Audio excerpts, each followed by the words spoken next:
Doha, Qatar upang kapanayamin ang 13 Pamilya. Hi!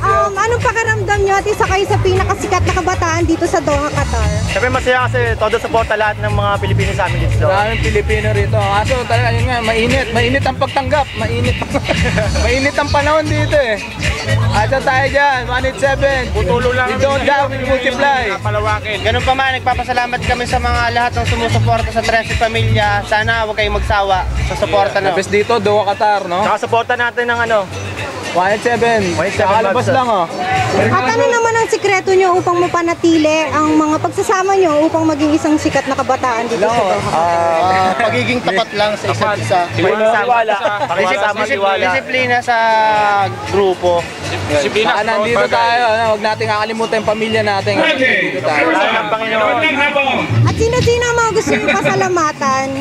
Siyempre number 1 ang Balitang Q. Number 1 niya, Number 1 yan. Balitang Q here in Qatar, number 1, you know? Ano? Pakinggan niyo yung kanta namin sa Balitang Q. 187. Mula sa lahat ng tropa sa Pinas. Sila kayo, bago. So wala pa na ito, kuha na. Meron na tayong bagong bagsak dito. Maraming salamat, 13 Pamilya. Maraming salamat din. Salamat para sa Balitang Q. Bagsak. Ow!